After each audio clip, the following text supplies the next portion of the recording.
आणि यानंतरची बातमी पावसाची।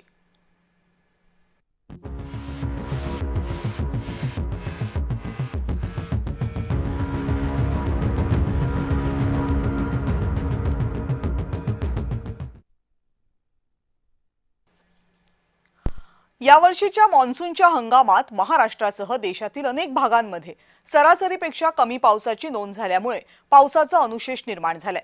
जून महिन्याच्या मध्यापर्यंत अपेक्षित प्रमाणात पाऊस न झाल्यामुळे शेतकरी, जलव्यवस्थापन यंत्रणा आणि प्रशासनाची चिंता वाढली आहे। हवामान विभागाच्या माहितीनुसार महाराष्ट्रातील अनेक जिल्ह्यांमध्ये पावसाचं प्रमाण सरासरीपेक्षा कमी राहिले। विदर्भ, मराठवाडा आणि पश्चिम महाराष्ट्रातील काही भागांमध्ये पेरणीसाठी आवश्यक ओलावा निर्माण झालेला नसल्याने शेतकऱ्यांना पेरण्या लांबणीवर टाकाव्या लागतात। अनेक ठिकाणी पेरणी झाल्यानंतरही पावसाने दडी मारल्यामुळे पिकांच्या उगवणीवर परिणाम होण्याची शक्यता आहे। देशातल्या इतर राज्यांमध्येही परिस्थिती अशीच आहे। उत्तर, मध्य आणि पश्चिम भारतातील अनेक भागात मान्सूनची प्रगती मंदावल्याने पावसाचा तुटवडा जाणवतोय। परिणामी धरणांमधील पाणीसाठा वेगाने वाढत नाहीये। काही राज्यांमध्ये पिण्याच्या पाण्याच्या उपलब्धतेबाबतही प्रशासन सतर्क झाले। तज्ञांच्या मते पुढच्या काही दिवसांमध्ये मान्सून सक्रिय झाला तर पावसाची तूट काही प्रमाणामध्ये भरून निघू शकते, पण दीर्घकाळ पाऊस कमी राहिला तर खरीप हंगामातील उत्पादनावर परिणाम होण्याची शक्यता आहे। त्यामुळे शेतकरी आणि संबंधित यंत्रणांचे लक्ष आगामी हवामानाच्या अंदाजाकडे लागले।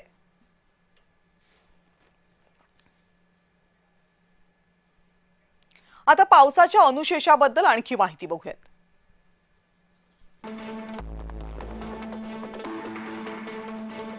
भारतातील नैऋत्य मान्सून लांबलाय, त्यामुळे पावसाचा अनुशेष वाढलाय।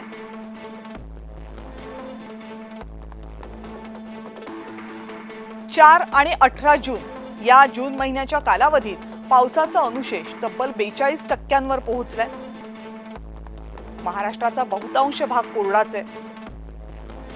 या काळामध्ये एरवी साधारण 72.2 मिलीमीटर इतक्या पावसाची नोंद होते, पण यंदा मात्र केवळ 42.1 मिलीमीटर इतक्याच पावसाची नोंद झाली आहे आणि तीही सर्वदूर नाहीये। पश्चिम, मध्य आणि पूर्व भारतातील बहुतांश भागांमध्ये पावसाची दांडीच आहे, त्यामुळे या भागांमध्ये पावसाचा टिपूसही पडलेला नाहीये।